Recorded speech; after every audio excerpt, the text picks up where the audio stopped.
get you some money, you're gonna feel different. Straight up. You might even, all that other advice I could have gave you, this the short version. You know, get you a couple dollars, man. You're gonna feel different. Neighborhood Nip Hustle. Big shout out to SPI, Spotter Low. You know, I'm in the black box. Had to come through, tap in, show love one time. Yeah, y'all make sure y'all subscribe. Stay tuned, all that.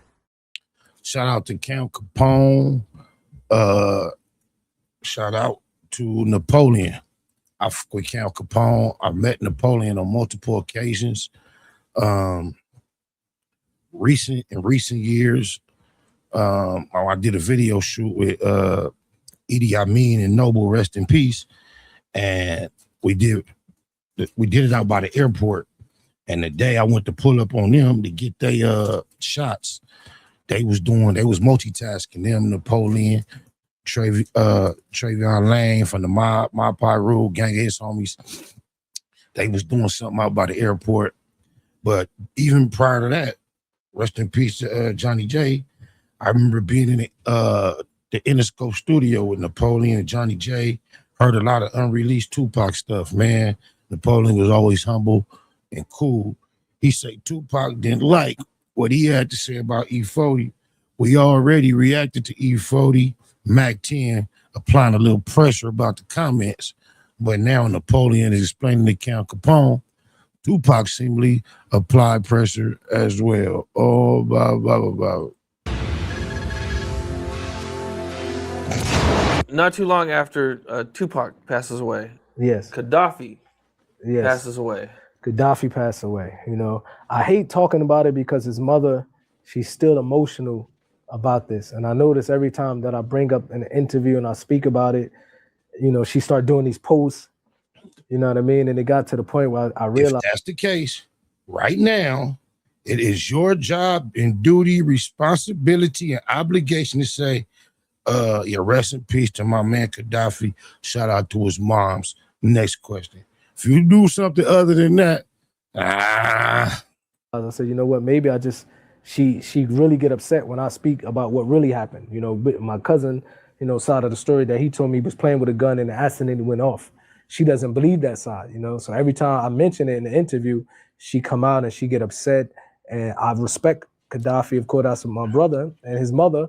I still have a lot of respect and love for her, even though. So you should have left this. Why would you? You're doing to her right now exactly what you claim that this does, bro. You're putting her through it for what?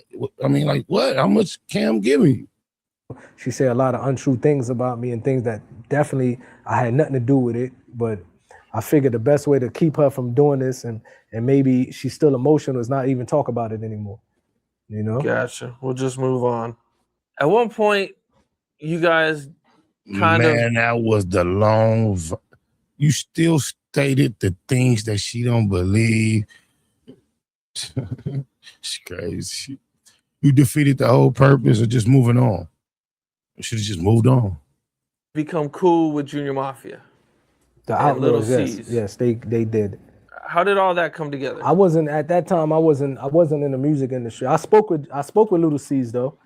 I believe the way it happened because Edie Noble had a female friend that he know, you know, and he called and Little C's was there. And somehow they got on the phone and started arguing with each other. Little C's and Noble. And after the argument, they both, I guess, realized like what we really arguing about 20 years later. You know what I mean? And they met up and they, you know, they got cool. So one day, Noble gave me the number. I called Little C's and we spoke. And it was all respect. You know what I mean? We all grew up. We mature. And he lost Biggie, you know, which is like a brother to him. We lost Pac. So I guess Edie and the Outlawz, they did a song with him because what's the point of just keep going back and forth for no reason? You know what I mean? You got to grow up. Yeah, I mean, at this point, you know, everybody's grown, you know, probably not living the same type of lifestyle. And, yeah, people got kids now, you know, so. People died, you know. People died on both sides. So I think it was mature and a good move for both of them, both sides. You know what I mean? Yeah, definitely, man. Do you guys still talk or? No, we don't talk. I talked to him one time. It was respectful. We follow each other on Instagram.